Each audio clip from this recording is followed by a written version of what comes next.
the politicians don't have the incentives to do things right. They don't have any incentive to reduce debt. They only have the incentive to keep on raising the debt ceiling.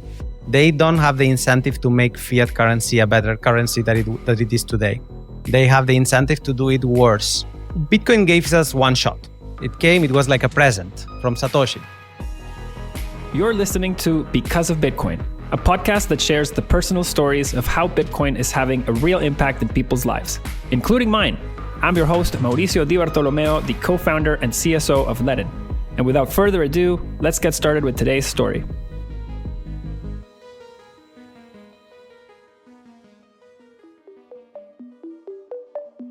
In my experience, a person's ability or desire to understand Bitcoin is closely linked to a personal experience with either broken money or broken property rights.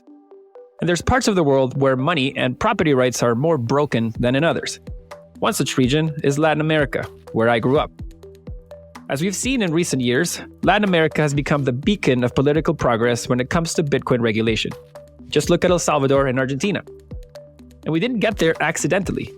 High inflation rates drove people to Bitcoin out of necessity, and they continued using it because it solved the problem for them.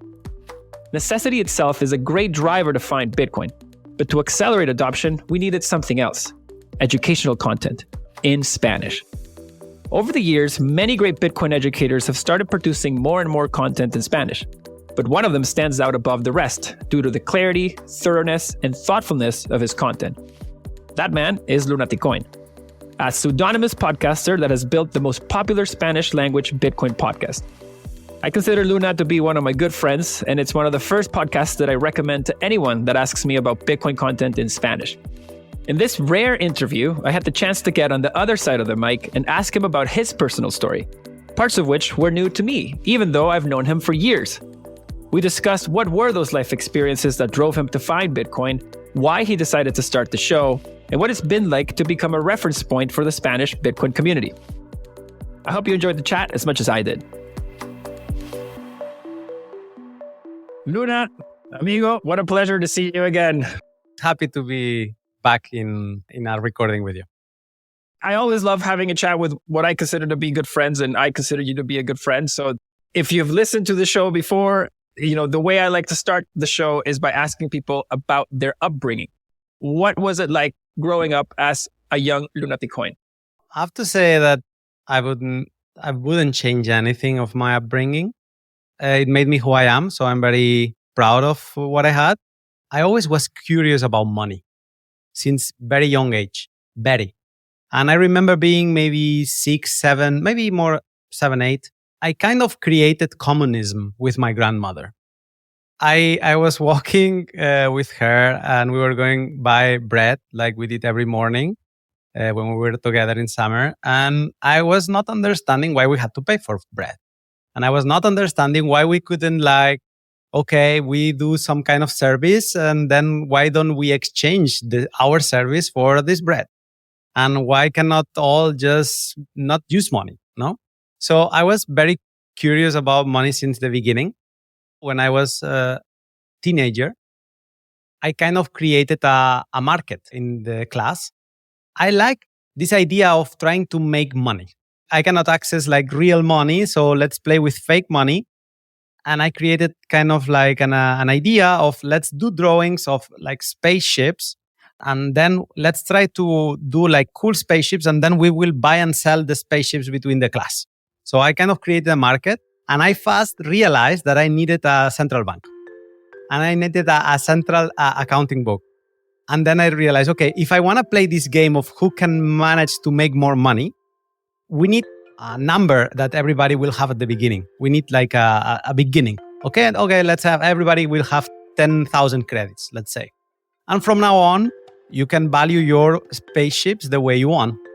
And let's try to convince other people to buy these spaceships, And then I realized that I needed a central authority to keep track of the buys and sells of everybody in the class. So I didn't realize at that time that I was encountering the same problems that Satoshi was trying to figure it out. But it's funny, no? That all those stories, I think I I thought them again once I was in Bitcoin. I realized, and I had this like aha moments, or like, oh my God, I was already thinking about those things.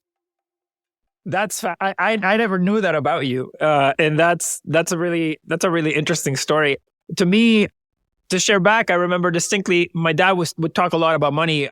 One of the things that I remember was when my dad would speak, the numbers would change almost daily. Like he would talk in thousands one day, and then in the next month he would be talking in the millions, and then the next month he would be talking in the billions. And that kind of lit this fire to try to figure out what the hell was really going on. And I understood the problem, but I never thought that problem had a solution until I came across Bitcoin, where I figured that was a very valuable alternative. And so my question back to you is, I believe, I don't want to assume that you grew up in a place that had relatively working money in the sense that it was not hyperinflating away. It was not necessarily broken. So aside from, was there an experience that kind of you think prompted this curiosity around money other than just wanting to get more of it? Let's say that I have a lot of micro stories like the ones that I just explained you. And this is what Morpheus in the Matrix movie tells to Neo, no? When they meet for the first time, Morpheus asks him, no?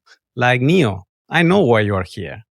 I know what's this thing that has been in your head, like a splinter in your mind, and that it's like killing you inside somewhere, more or less, no? And then Neo sees the Matrix, no? And say, exactly. You're coming here for answers. So money has been the splinter in my mind. I grew up in a non-broken economy. Despite now in perspective, I see a lot of broken events. For example, the euro transition was a moment that a lot of people should have stopped for a moment and realized what the heck is going on here. Of course, internet was not that wide at the time, was not that popular, and Twitter was not existing anymore. So I suppose that a lot of people was having these thoughts inside, but not communicating them or not being able to realize that everybody was thinking about them. But Europeans and Spaniards even more, we experience a loss of purchase power, like a huge loss. In the moment we adopted euro, everything we used to have pesetas, and our like very basic measure was 100 pesetas. From one day on, like when we adopted euro, it was not 100 pesetas anymore. It was everything for €1. And okay, it was like a candid move for like on the text. It looked like, okay, 100 to 1. It's a different currency, you know, but the truth was like 100 pesetas was 60 cents. So we changed, like our coffees used to cost 100 pesetas and it started to cost €1. Now it's even more, no? So there was a moment in which everything went up like 30%. Not everything, the small things, but everything rapidly changed. So yeah, I have experienced these kind of things. And another little story that all my life was in my head and nowadays it still is. Of course, now I understand. But I grew up as a teenager starting to go to cinema and paying €6 for a ticket. And this was 1,000 pesetas. 1,000 pesetas, €6 is 1,000 pesetas. And I remember my mother saying, oh, I was going to the cinema paying 15 pesetas for the ticket. And I was not understanding it. My mind was like not able to understand it. I was like, well, why? Why I have to pay 1,000? You know? So this was something that I always had it. And now I understand. Thanks to Bitcoin, now I understand. It's fascinating to hear you say that because most people don't assume that Europeans have gone through a currency conversion. But that's exactly what the transition to the euro was. I find that this concept of your currency changing in value drastically overnight shocks you in the way that it shocked me. People have a lot of questions around why inflation is 2 to 3%. I think to me, the very simplistic view is that is how much it can change without you noticing. And that's been sort of tried and tested over time. So people within 2 to 3%, people don't complain. Between 3 to 5, people get angry. Between 5 and 7, you get a revolution. And so this is what they go back to, this 2 to 3%. I think it's just pinned into this concept of the frog in the boiling water. It's like if you gradually increase the frog's temperature, it boils. It has no idea. It'll die. But if you move it fast, you give it a chance for it to start questioning what the hell's happening in this water and jump out. And so it's remarkable that even as far as Europe, you have these events that happen and they stay with you. Many Venezuelans kill themselves to go move to Europe because they think it's perfect and it has no issues. And I think this is a very good example of, everybody has faced unfairness when it comes to money in some way or another. Yeah, and only Bitcoin cures you from that. I suppose that people that has been into gold for a long time, they also knew what was happening. So there was a chance to be awake already. So it's not an excuse to not be awake before Bitcoin. And being digital, it's kind of like allowed a lot of businesses, places where you can pay with Bitcoin. That, of course, I know that in Venezuela, even nowadays, there are some mining regions where you can buy things with gold. I know that. But it's not so, it doesn't make it easy for you to believe this idea. And I'm a gold defender. Of course, how I'm going to say anything wrong about gold if it's a lot better than fiat. Let's say that I see where Bitcoin is better than gold. And I believe that Bitcoin makes it easier for people to adopt and for people to see that they will have something easier to use whenever they want to use it. Because some people think that buying Bitcoin is like a dead end. It's like they got into a cul-de-sac. Oh, I just lost €100 or I just lost $1,000 that I put into Bitcoin. No, first of all, you can sell back. And second of all, you can use it. You can use it in many ways that will show you what real freedom and economic power means. And you can spend it also. You can use things like Bitrefill. You can spend it in many other places and just enjoy it. Enjoy it. Bitcoin is often described as digital gold because of its fixed supply. However, Bitcoin is much more than that. Comparing the two is like comparing a horse-drawn carriage to a Tesla. It's not just fixed supply. You can store and safekeep Bitcoin more efficiently than gold. You can send it and receive it faster and much cheaper than gold. You can divide it almost infinitely to fractions of a US dollar cent, or consolidate it into a multi-billion-dollar transaction, all without needing to melt anything. Now, back to Lunaticoin's journey with Bitcoin. At what part of your journey does Bitcoin come into your life? For you to understand what kind of person I was. I had a business on my own with workers and so on. But nevertheless, I love the game. I love the game of money. And I love the game of flipping. I think it's how it's called in English, of buying something and selling it, like putting a markup or finding a nice deal and just reselling. And I thought, but I like to do this because I like to feel the tension of the negotiation and so on. But I want to do it with something that I like. So I was flipping video games and retro consoles like the first Nintendos and so on. This was my weekend. So I had my company and then it was, okay, Saturday morning, I'm going to this place in Barcelona. I know there is some people I'm going to negotiate and I will try to flip it. No? And in that time, I was very intense in reading about technology and about also like video games, all video games and stuff.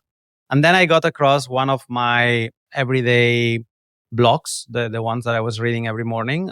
They were talking about Bitcoin. And I denied Bitcoin in 2013 because I thought it was a scam. And how come something that is digital that you can copy paste as many times as you want, as everything I knew. So how come it's going to be costing $1,000 as it used to be in 2013? And this is not my imagination. I have written conversations that I found later on, in fact, with a family member, and we were joking about Bitcoin. Like, look at this. These people is crazy paying €1,000 for something digital. And in 2017, when I saw it reaching $1,000 again, I said, okay, This crazy people is back again into this. Okay, and I ignore it again. 2017, beginning. And then in a month or less, it reached $2,000. And I say, okay, people cannot be that crazy. I'm missing something out, and I am the money person. So I am missing something out here. So I bought. I went and I bought a bit because I was also not very confident about it. And I wanted to see what is it like. And oh my God, I found the rabbit hole, and I haven't gone out since then. When people think broken money, the images that come to mind are Venezuela, Zimbabwe, Argentina, the Weimar Republic, and others. However, broken money is everywhere throughout history. And believe it or not, Lunaticoin experienced his money break-in in Spain during the early 2000s. This was when the euro replaced the official Spanish currency at the time that he had grown up with, the peseta. While many see the euro as a stable currency, the citizens of Europe experienced massive changes to their purchasing power during the monetary transition, to the point where it severely impacted the quality of life in some countries. This experience left a mark in them, which later helped them understand why Bitcoin was so important. You have been a very big advocate of education, of self-custody, and of privacy. And so I want to tackle those three pillars of your project or your brand. So can you explain a little bit in whatever order you want, why you see so much value in those things? I wasn't him at the beginning because I had my company. So I wanted to separate these two profiles. It was not a decided, it's not because I was a privacy advocate at the time. I became, but I was not at the beginning. That was a lucky move from my side. Education was a selfish move. As I said, I was falling down Bitcoin's rabbit hole, and I was learning so much, and I was having such a fun. And for me, it was incredible that all those explanations, sometimes they were hidden, sometimes they were English only, and I wanted to share that knowledge. I don't know, at the time, there was some podcast, but it was not like as it is today, that there is plenty. No, I thought I want to still be hidden. So podcast maybe suits me. Another lucky move because of my situation. And then I started education because of that, like a way to compact knowledge that I was discovering for me and sharing it with people. People liked it, so that was good. And that allows me nowadays to live from that. When I discovered Bitcoin, it was not an automatic thing. First, it was the greedy part from my side. And I was playing with shitcoins and everything. And then I had the click. And I realized this feels so good. This feels so free, not as in without cost, no, as of freedom. And then I read Atlas Shrugged from Ayn Rand, and there was no way back. Everything clicked. And I say, okay, now I understand how we got to the system we have nowadays. And the politicians don't have the incentives to do things right.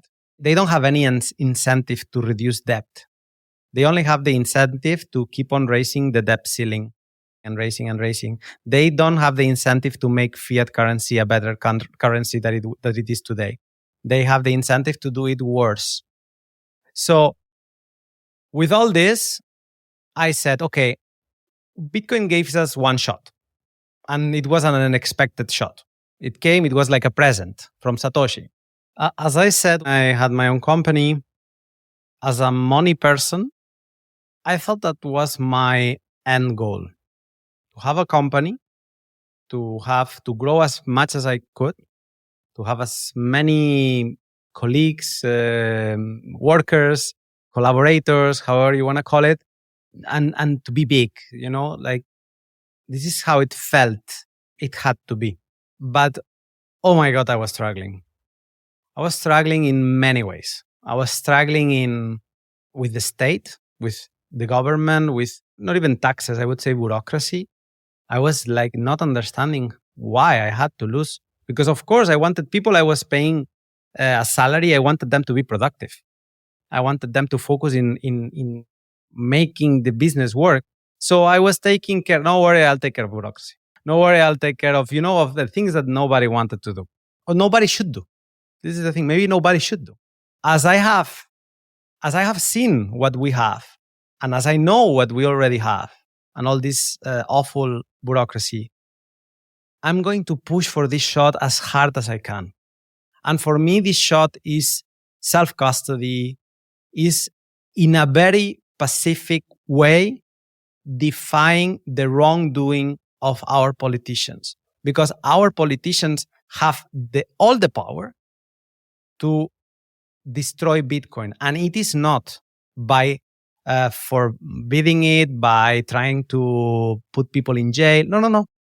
If they start doing things right today or tomorrow, we can give them 24 hours rest. But if they start doing things right tomorrow and they make fiat currency or they make dollar what used to be before the creation of the Fed, then Bitcoin will struggle a little bit. I don't say that Bitcoin will disappear.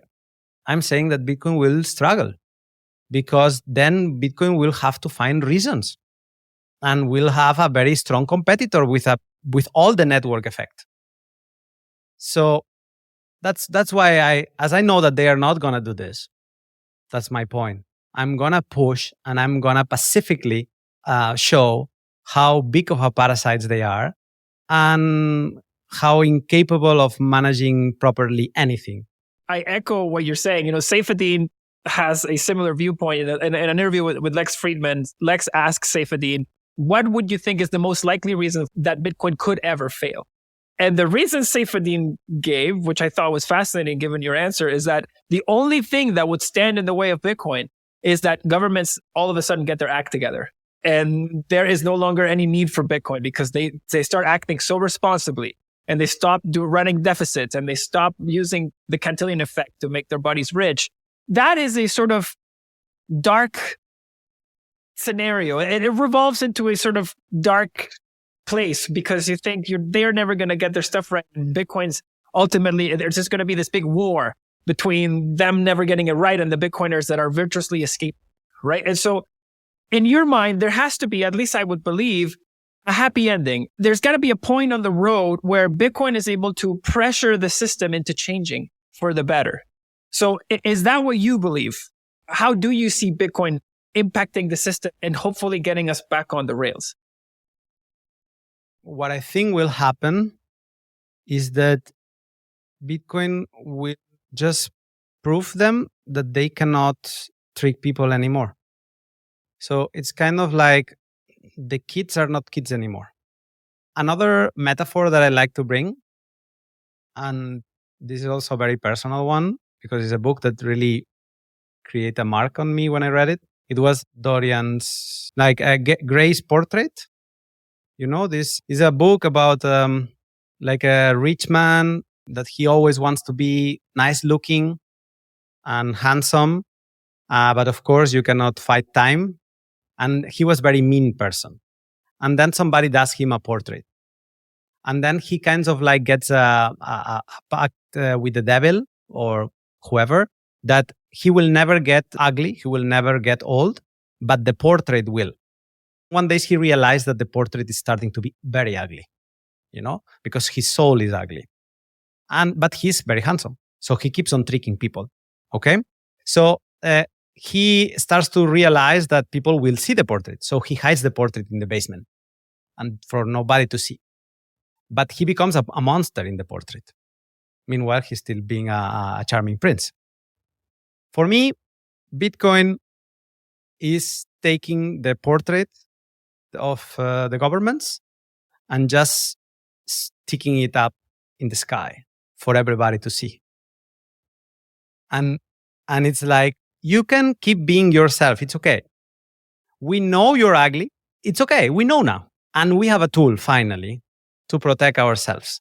And the beauty of Bitcoin is there is a tool that it's all like protected by a number. I also, since more or less like a year ago, something like that, we started to do like some courses on the weekend to like a little amount of people. And we teach like Bitcoin custody. As you said, I'm passionate about that, and why not sharing that knowledge?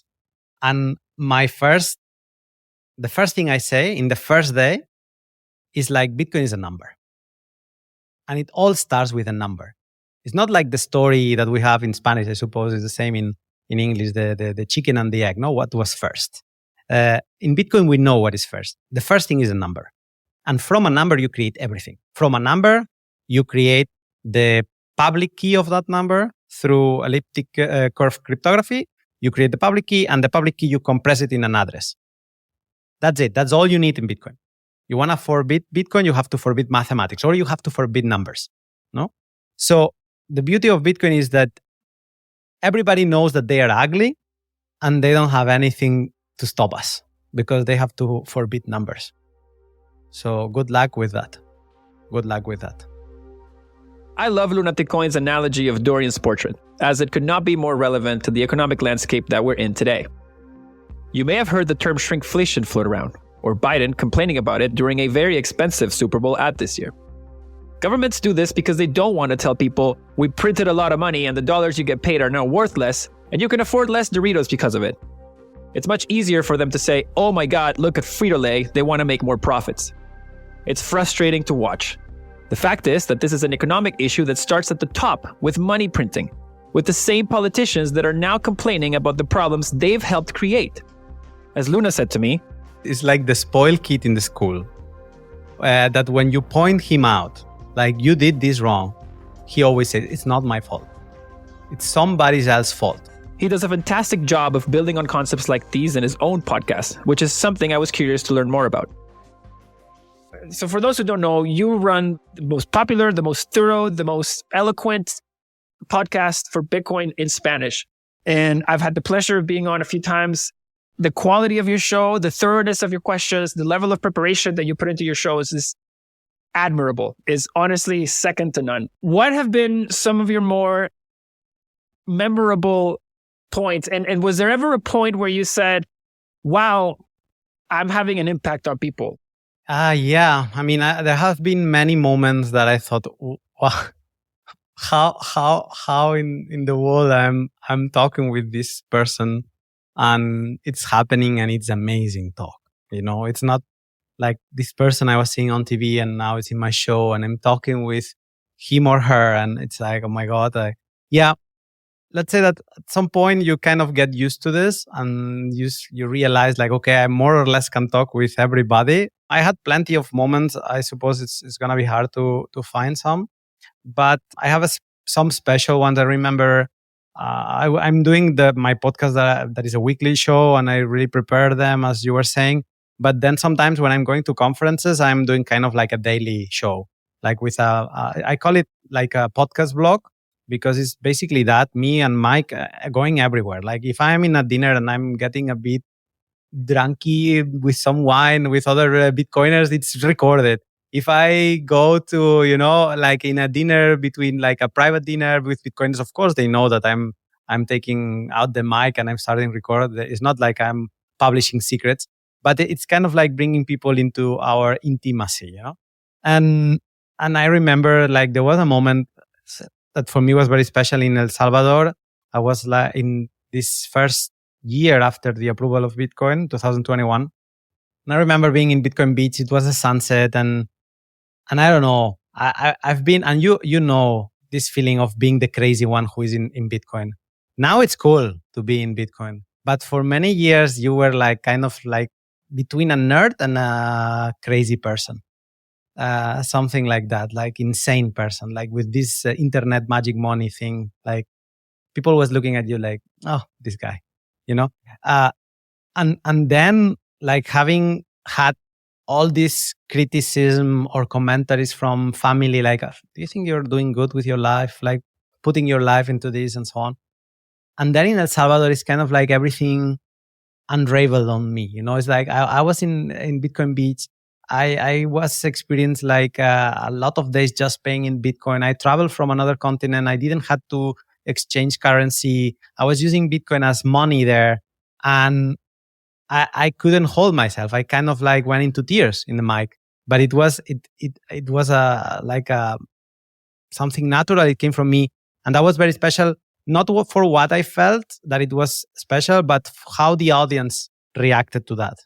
How the day after, people was telling me I was crying in my car. listening to you. Or so I think that, of course, it's amazing to talk with people that you admire, but it's more amazing to connect with your audience and then be able to meet them afterwards, to these other peers that they are like more silent Bitcoiners, but nevertheless you share the same feelings, the same fears, the same criticism from family, and to be able to share those feelings, to connect with them, and then later on to meet in conferences and so on. This is the most special thing I take with me. That's beautifully said. One of the reasons that we connected was that when I was going to these conferences in Latin America, so many people came up to me and said, you need to do a show with Lunaticoin because your business is changing the world and it's very difficult. It's a beautiful business, but it's hard to understand and it's hard to explain. And he breaks things down better than anyone. If Lunaticoin does a show about your business and your product, everyone will get it. And this happened to me not once, but 3 times. To the point where I think I sent you a message on Twitter and I said, hey, Luna, we have to chat. Like, I love your pod and I've been hearing great things. And then we connected, but it all came from the love that you put into the show. And I think that when people say, how do you make yourself interesting?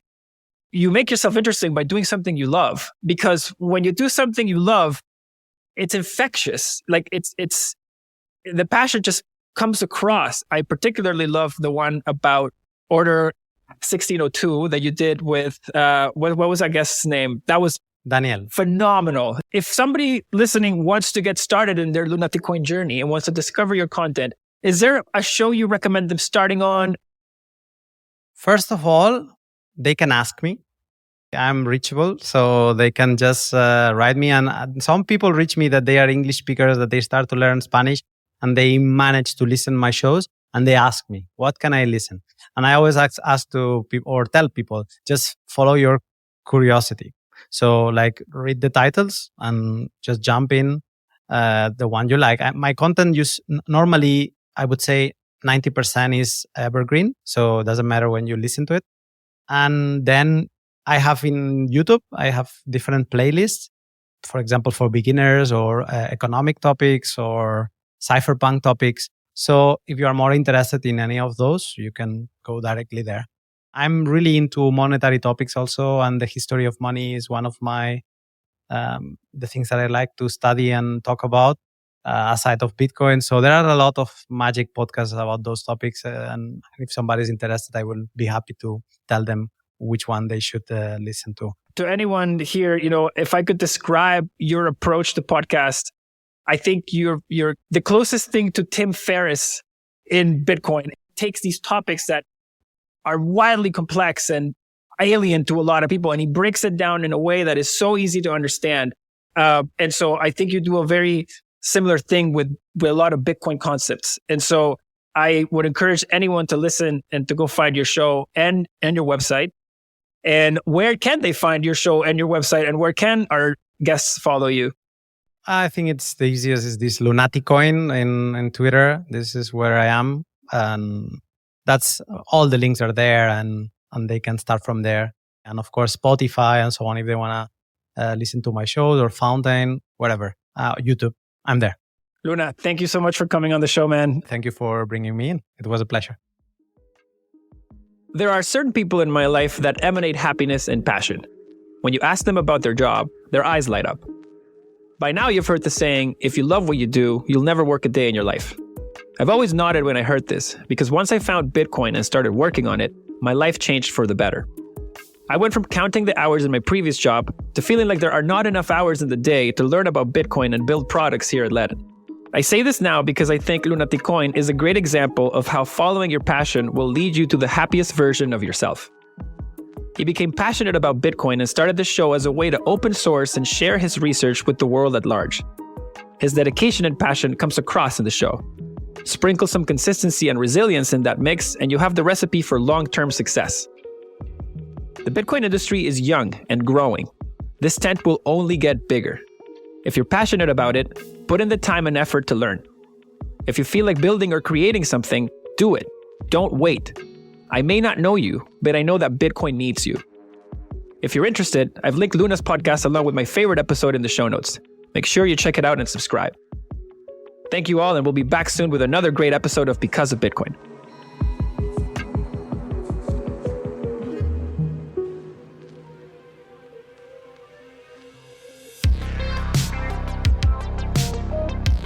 If you enjoyed this Because of Bitcoin episode, I would be very grateful for the 5 seconds it would take you to drop us a review and give us a rating on your favorite podcasting platform. This will really help us reach even more listeners. And if you'd like to learn more about Bitcoin, be sure to check out our newsletter by subscribing at ledn.io. That's ledn.io. Again, this was Mauricio Di Bartolomeo. Stay tuned for our next episode. And until then, muchas gracias y los quiero mucho. Chao, chao.